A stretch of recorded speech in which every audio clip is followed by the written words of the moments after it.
할렐루야, 반갑습니다. 오늘 본문이 좀 많이 길어가지고요, 제가 좀 짧게 했습니다. 오늘은 역대상 15장의 말씀을 통해서 회복해야 할 예배라는 제목으로 주의 말씀을 함께 나누겠습니다. 여러분, 오늘 본문을 좀 이해하기 위해서는요, 다윗이 이스라엘 나라의 통일 왕국을 이루는 그 과정을 조금 이해를 하면 본문이 조금 쉬워요. 여러분, 초대 왕이 누군지 아십니까? 이스라엘의 초대 왕이 누구죠? 사울 왕이에요. 사울 왕. 그리고 새벽 예배 때 이 설교를 가지고 많이 풀어냈거든요. 그래서 새벽에 오신 분들은 많이 아실 겁니다. 듣기가 쉬울 건데 아마 처음 들으시는 분들은 조금 어려울 수 있어요. 그러나 여러분 좀 잘 집중해서 들으시면은 이해가 쉬울 거예요. 이스라엘의 초대 왕이 누구냐 하면 사울 왕이에요. 그런데 사울 왕이 블레셋과의 전쟁을 통하여 길보아에서 전사를 합니다. 죽어요. 이 사울 왕의, 이 초대 왕의 죽음의 사건이 크게 두 가지의 문제를 일으키게 되는데, 첫 번째는요, 이 사울 왕의 죽을 때에 이 길보아 전투에서 이스라엘 백성들이 무엇을 가지고 나가느냐, 여호와의 언약궤를 지고 전쟁터에 나가서 이 언약궤로 인하여 전쟁에 이길 것이라고 여긴 거죠. 그러나 여러분, 어떻게 되었습니까? 사울 왕은 죽고 이스라엘은 지게 됩니다. 이로 인하여 이 블레셋 사람들에게 하나님의 언약궤를 빼앗기게 되는 사건이 벌어지게 돼요. 두 번째는요, 어떤 사건이 벌어지느냐?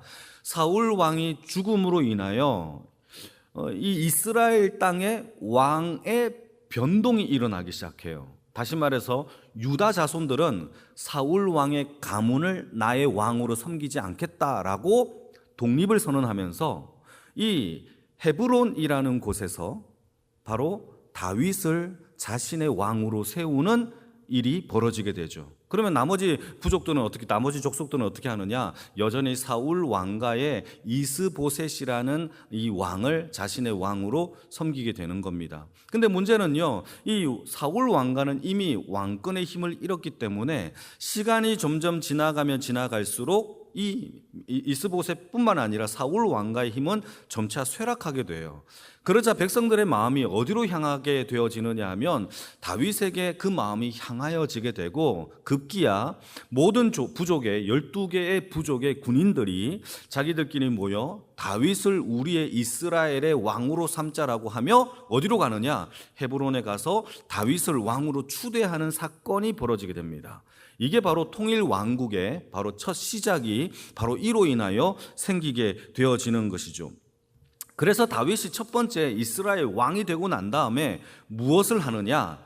다윗이 왕이 되고 난 다음에 제일 먼저 했던 것이 이스라엘의 수도를 만드는 거예요. 그 나라의 수도. 그래서 어디를 점령을 하느냐 하면 여부스 사람들이 살고 있는 여부스 성을 점령을 하게 되는 거죠. 이 여부스 성이 곧 어떤 성이 되어지느냐? 바로 다윗성, 시온성, 우리가 잘 알고 있는 예루살렘 성이 바로 여부스 성이 바로 그렇게 되는 거예요. 그래서 여부스 성을 점령하고 그곳을 시온 산성이라고 부르고 거룩한 하나님의 성산으로 만들기 위하여 첫 번째 하나님의 언약궤를 다시 가져와야 되겠죠. 두 번째 그곳에 하나님의 성전을 지어야 되겠죠. 이 두 가지 작업을 앞으로 다윗이 하게 되는 겁니다. 자, 하나님의 언약궤를 가지고 오는 이 장면이 오늘 본문의 이야기란 말이죠. 그런데 문제는요, 하나님의 언약궤를 가져오는 이 사건, 오늘 본문 역대상 15장의 사건은 처음 있는 일이 아니에요. 이미 13장에서 3개월 전에 하나님의 언약궤를 한번 옮기려고, 이동하려고 했던 시도가 있었던 적이 있었죠. 그때는요, 어떻게 옮겼느냐? 다윗이 웃사라는 사람을 세워서 새 수레를 만들어 소를 끌어 이 하나님의 언약궤를 옮기려고 했던 겁니다. 그런데 이 소들이 갑자기 날뛰는 바람에 웃사가 하나님의 언약궤에 손을 대었고, 넘어지면 안 되니까 손을 대었고, 이로 인하여 성경에서 하나님이 웃사를 찢어 죽이는 사건이 벌어지게 되죠. 그러자 다윗은요, 하나님의 언약궤를 옮기는 것에 대하여 덜컥 겁이 난 거예요. 더 이상 옮기지 못하게 되고 가드 사람 오벳 에돔이라는 사람의 집에 그 언약궤를 모셔두고 잠시 이 모든 것을 멈추는 사건이 벌어지게 됩니다. 그런데 오벳 에돔의 집에 하나님의 언약궤가 3개월이 머물자 어떤 일이 벌어지느냐?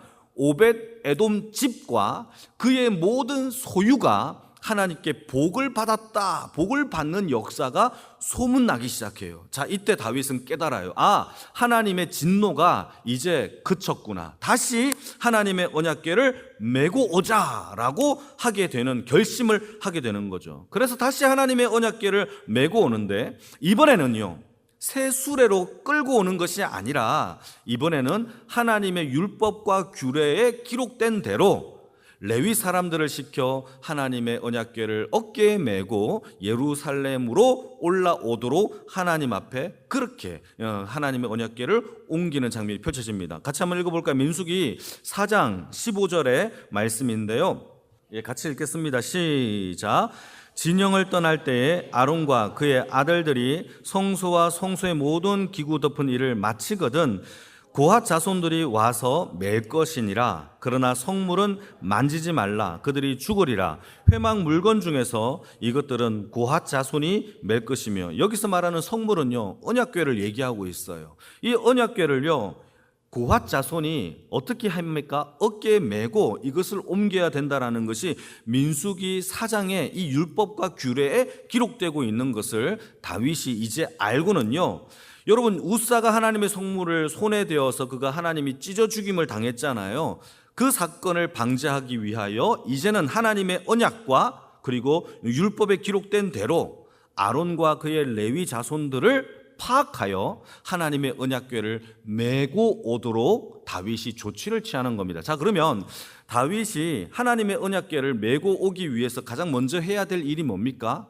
그것은 레위인들이 도대체 누구인지를 파악해야 되겠죠. 그래서 오늘 본문에 5절, 6절, 7절 말씀을 보시게 되면 그핫 자손이 120명 되는 파악을 했고, 그 다음에 무라리 자손도 120명, 그리고 게르손 자손도 130명 되는 것을 파악을 한 겁니다. 그리고 난 다음에 이렇게 파악한 대로 8명을 차출하여서 하나님의 언약궤를 맬 수 있도록 양 끝쪽에 2명씩 맬 수 있도록 다윗이 조치를 취한 거죠. 한번 읽어볼까요? 11절 12절입니다. 오늘 본문 시작.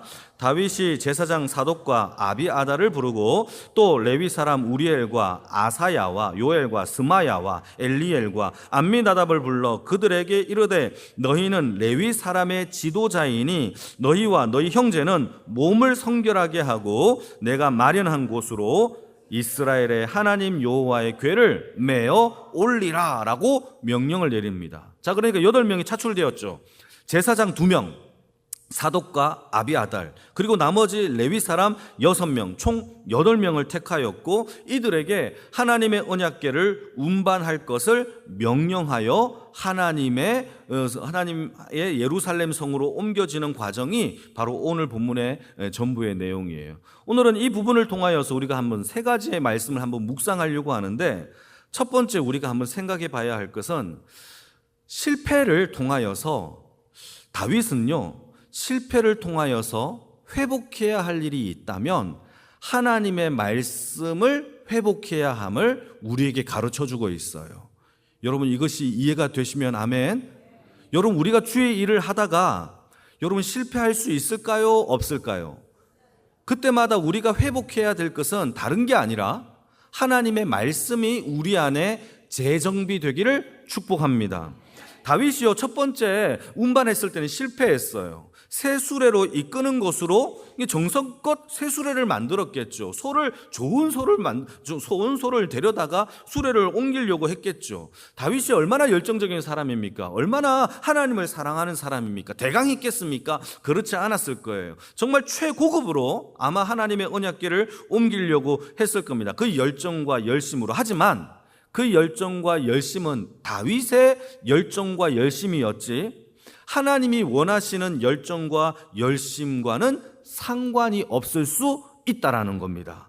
그래서 1차 때 다윗이 언약궤를 수레로 메르고 갔었을 때에 여러분 웃사라는 사람을 한번 생각을 해보게 되면 이 웃사라는 사람이 학자들은 레위 사람으로 추정하고 있어요. 이건 추정입니다. 저도 거기에 많은 동의를 해요. 아마 웃사라는 사람이 레위 사람이 아니었을까. 만약에 레위 사람이라고 우리가 가정을 해본다면 이 웃사는요 하나님의 언약궤를 함부로 만지면 안 되는 것을 알아야 돼요, 몰라야 돼요?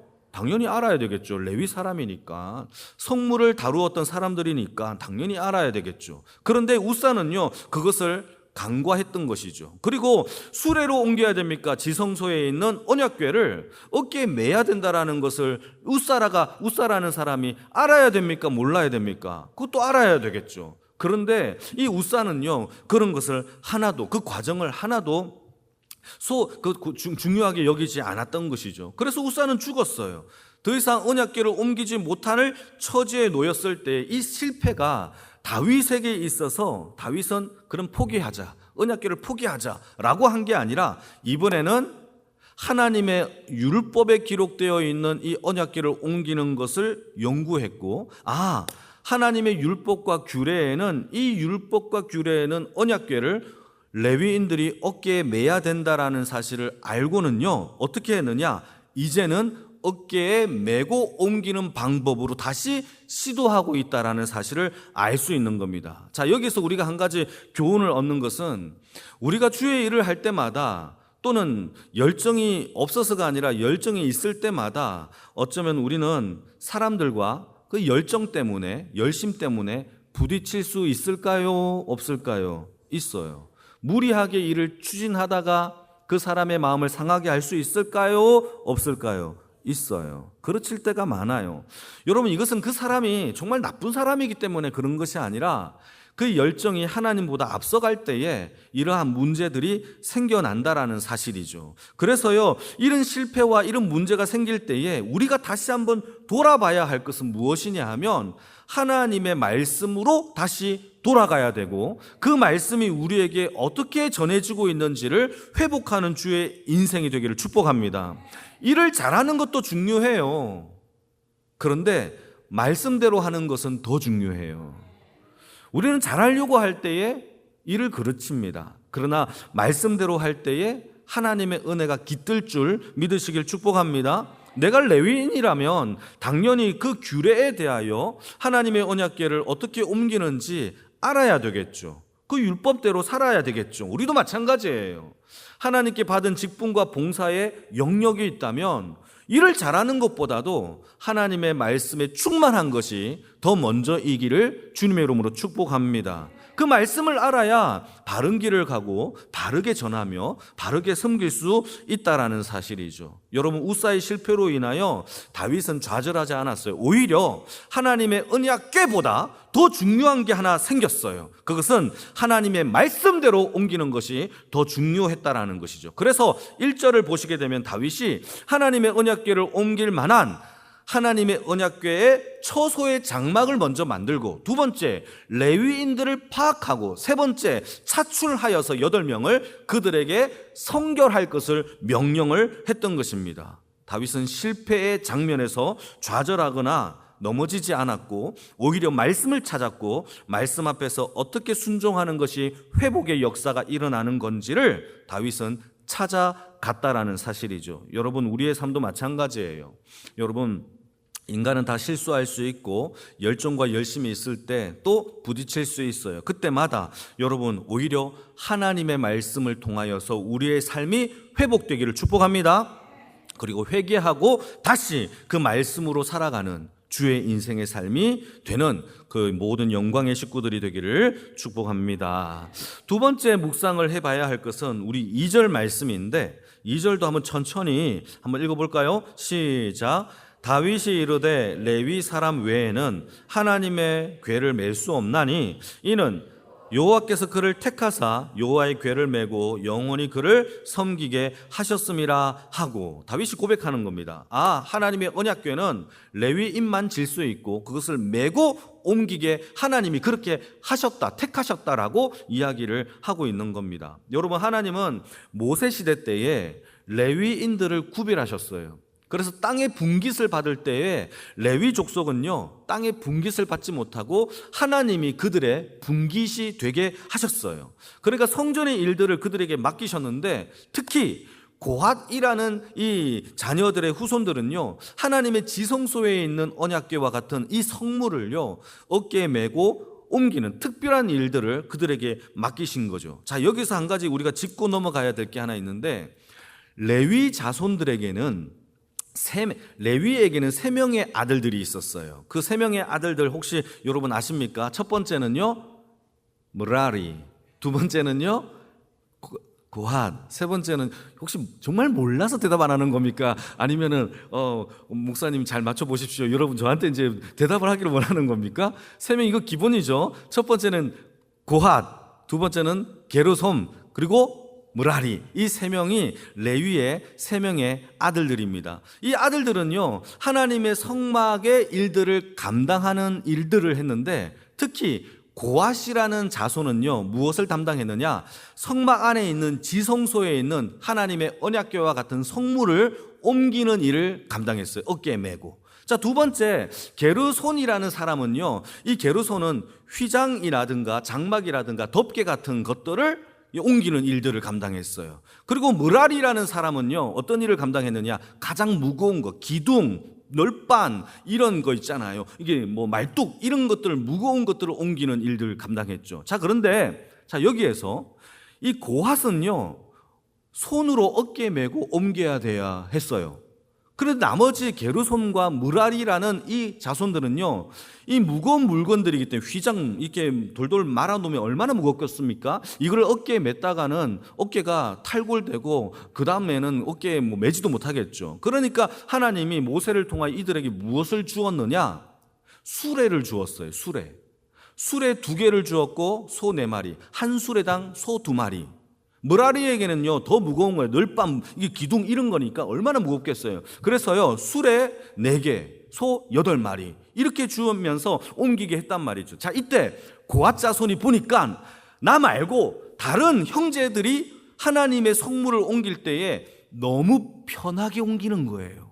나는 이렇게 무겁게 낑낑거리면서 옮기는데 그들은 마치 마차를 타듯이 옮기니까 얼마나 편하게 옮기겠냐 하면서 투덜거리고 있는 겁니다. 만약에 그렇다고 가정해 봅시다. 나머지 또 무라리와 게르손도 마찬가지예요. 뭐 우리가 쉽다고 아니야. 우리가 얼마나 힘든데 휘장을 접었다 펴야 되고 이걸 뽑아야 되고 다 심어야 되고 이게 얼마나 귀찮은 일인데 이게 모든 것이 다 일이야. 그런데 고핫 자손은 가만히 있다가 맨 마지막에 그냥 어깨에 메고 옮기면 돼. 얼마나 쉽냐라고 서로 자기 일들이 더 힘들다라고 여러분 이렇게 말하고 있다라고 가정해 봅시다. 여러분 그 일이 그렇게 누구의 일이 더 쉽냐, 누구의 일이 더 어렵나 라고 한다면 주의 일들이 제대로 일이 되어지겠습니까? 안 되겠습니까? 안 되어지죠. 저를 예를 들어볼게요. 이웃교회 목사님이 편해 보이는 겁니다. 그래가지고 맨날 이웃교회 목사님이 편하네 그렇게 제가 투덜거린다고 생각해 보십시오. 그러면 제가 섬기는 이 교회에 소홀히 할까요? 소홀히 하지 않을까요? 당연히 소홀히 하죠. 그러니까 여러분, 하나님께서 우리에게 주신 그 일들에 대하여 감사하고 하나님께서 나를 택하여 주신 일이라고 여길 때에 우리는 충성할 수 있다는 사실을 기억해야 한다는 사실이죠. 그래서 우리가 두 번째로 생각해야 될 게 무엇이냐? 하나님은요, 레위인들에게 딱 맞는 일들을 그들에게 주셨고 택하셨고 시키신 거예요.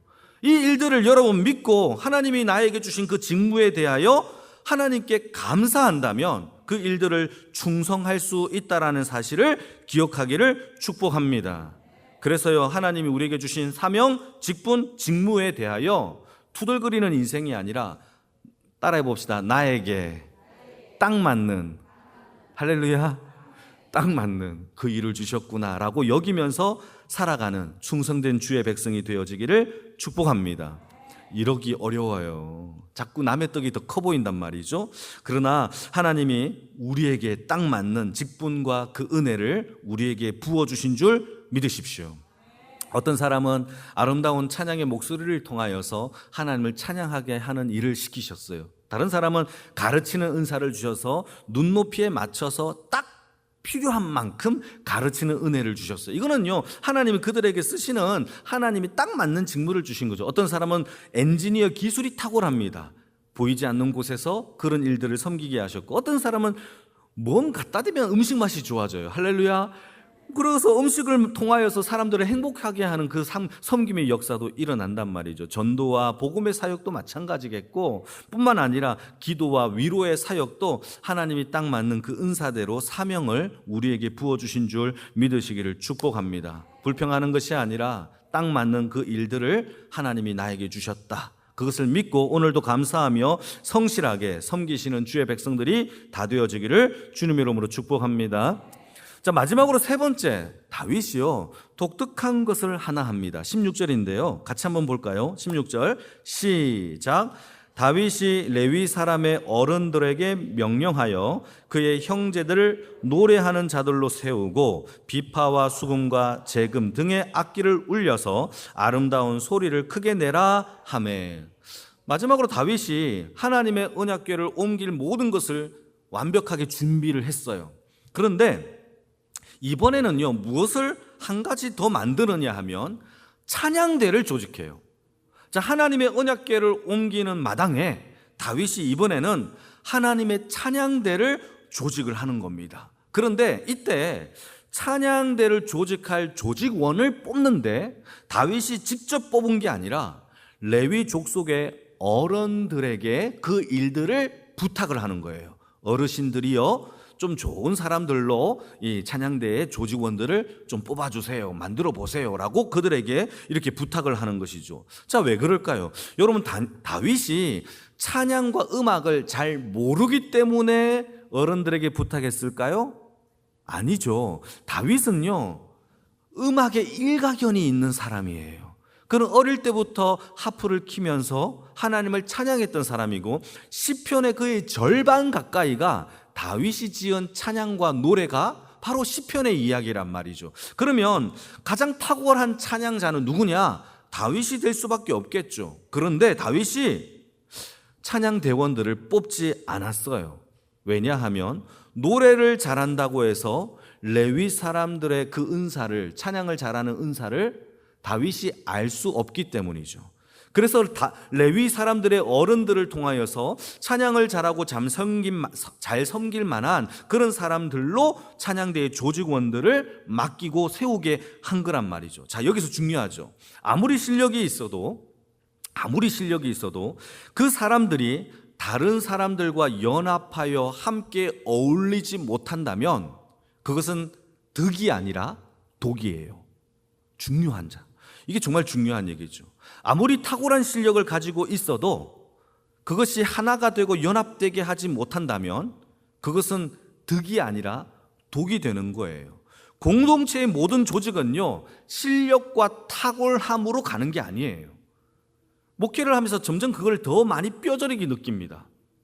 공동체와 조직은요, 실력으로 만들어가는 것이 아니라 연합과 사랑과 낮아짐과 또 내 자신이 부서짐으로 인하여 만들어가고 있다는 것을 성경을 통하여 깨달으시기를 주님의 이름으로 축복합니다. 그래서 탁월한 은사가 있어도 연합하고 하나가 되지 못한다면 여러분, 그것은요, 오히려 독이 되어 오히려 아픔이 될 수밖에 없어요. 실력도 중요하지만 더 중요한 것은요, 공동체 전체를 하모니로 만들 수 있는 은혜의 역사가 우리 안에 있기를 주님의 이름으로 축복합니다. 그래서 다윗은 실력으로 뽑은 게 아니라 하나됨과 연합함과 사랑으로 뽑았다라는 사실을 기억해야 한다는 거죠. 자, 그리고 다윗이 찬양대를 조직했던 이유는요, 단순히 하나님의 언약궤를 옮기는데 필요한 하나의 이렇게 빵빠레를 울리는 도구로 만든 게 아니에요. 이 찬양대의 조직이요, 앞으로 장차 하나님의 언약궤가 움직일 때마다, 하나님의 언약궤를 찬양할 때마다, 백성들이 여호와께 손을 높일 때마다 늘 찬양대의 찬양이 울려 퍼지는 하나님을 예배하는 찬양대로 만들었다라는 사실을 우리는 기억해야 됩니다. 자, 그러니까 하나님의 언약궤를 옮기는 단순한 도구가 아니라 이스라엘 백성 전체가 하나님의 언약궤를 통하여 하나님께 예배하는 백성들로 만들기 위해 찬양대를 조직했다라는 사실이죠. 그래서 19절 말씀을 보시게 되면은 노래하는 자 헤만과 아삽과 에단이라는 찬양대 대장을 만들고 1부, 2부, 3부 찬양대 대장들을 세우고 장차 하나님 앞에 비파와 수금과 죄금으로 하나님께 찬양을 올려드리는 그 일들을 지속적으로 백성들과 함께 해나갔다라는 것이 다윗이 언약궤를 예루살렘 성으로 옮기는데 만들었던 찬양대의 조직이에요. 자, 여기서 우리가 고민을 해봐야 되는 것이 하나 있어요. 자, 이때 불렀던 찬양이 무슨 찬양이냐 하면 시편 24편의 노래입니다. 제가 한번 읽어볼게요. 자막이 있는데 한번 읽어볼까요? 시편 24편 3절인데요. 이 언약궤를 옮기면서 다윗이 지었던 찬양입니다. 같이 읽겠습니다. 시작. 여호와의 산에 오를 자가 누구며 그의 거룩한 곳에 설 자가 누구인가? 다시 말해서 하나님의 성산에 올라 하나님께 예배할 자가 누구인가? 라고 하며 그 찬양을 시작합니다. 그러면서 하나님께 예배할 자를 다윗이 규정하는데 4절 말씀을 보시게 되면 곧 손이 깨끗하고 마음이 청결하고 뜻을 허탄한 데 두지 아니하고 거짓 맹세를 하지 아니하는 자로다 라고 이야기하면서 6절 말씀에 이렇게 이야기합니다. 곧 여호와를 찾는 족속이요 야곱의 하나님의 얼굴을 구하는 자로다. 자막이 없어서 답답하죠? 시편 24편을 여러분 집에 가서 찾아서 읽어보시면 됩니다. 꼭 가서 읽어보세요. 그래서 하나님을 찾는 족속이요 여호와의 얼굴을 구하는 자가 하나님의 성산에서 예배하는 자다라고 다윗이 찬양하는 거예요. 자, 그러면서 하나님 앞에 어떤 노래를 부르느냐 9절과 10절 이건 자막을 갖고 왔습니다. 같이 읽겠습니다. 시작. 문들아 너희 머리를 들지어다. 영원한 문들아 들지어다. 영광의 왕이 들어가시리로다. 영광의 왕이 누구시냐? 다윗의 만군의 여호와께서 곧 영광의 왕이시로다. 셀라. 할렐루야. 이게 그 찬양이에요. 하나님의 언약궤를 메면서 이스라엘 백성들과 함께 다윗이 같이 부르고 싶었던 예배의 찬양, 이게 바로 하나님께 올려드렸던 찬양의 내용이죠. 자, 그러니까 다윗은 단순히 언약궤를 이동시키는 것이 목적이 아니라 언약궤를 이동하면서 하나님을 예배하고 찬양하고 싶었던 게 다윗의 주 목적이었다라는 사실입니다. 이해되시고 믿으시면 아멘? 이게 중요해요. 그래 마지막 세 번째, 우리도 마찬가지예요. 우리의 모든 삶의 도구를 통하여 목적을 통하여 하나님을 찬양하고 예배하는 주의 인생이 되기를 축복합니다. 언약궤를 옮기는 게 목적이 아니라 언약궤를 통하여 하나님을 예배하는 게 목적이라면 우리의 삶도 마찬가지예요. 장사하시는 사람이라면 돈 버는 게 목적이 아니라 이 장사를 통하여 하나님을 예배하고 찬양하는 목적으로 옮겨지기를 축복합니다. 여러분, 학생들을 가르치는 사람이라면 학생을 가르치는 것으로 끝나는 게 아니라 학생들이 막 성적이 오르는 것이 기쁜 것이 아니라 이로 인하여 하나님께 예배하고 찬양으로 옮겨지는 주의 인생이 되기를 축복합니다. 이게 바로 그 찬양이에요. 다윗이 원했던 찬양. 여러분, 우리가 공부하는 학생이라면 학업을 통하여 하나님을 예배하는 주의 인생이 되기를 축복하고 그렇게 가르치는 부모님이 되기를 축복합니다. 뿐만 아니라 공무원이라면 공직 생활을 통하여서 이걸로 인하여 이제 끝나려면 끝나는 이게 아니라 하나님 앞에 공직을 통하여 하나님께 예배하고 찬양하며 하나님께 영광을 올려드리는 그 목적으로 삼는 주의 인생의 백성들이 다 되어지기를 주님의 이름으로 축복합니다. 이게 바로 오늘 언약궤를 옮기면서 다윗이 우리에게 전해주는 하나님의 은혜의 말씀입니다. 이를 통하여서 우리의 삶 가운데 늘 실패가 아니라 하나님께 주신 것에 만족하고 충성하며 우리의 삶의 모든 걸 통하여 예배하고 찬양하는 주의 인생들이 다 되기를 주님의 이름으로 축복합니다. 우리 같이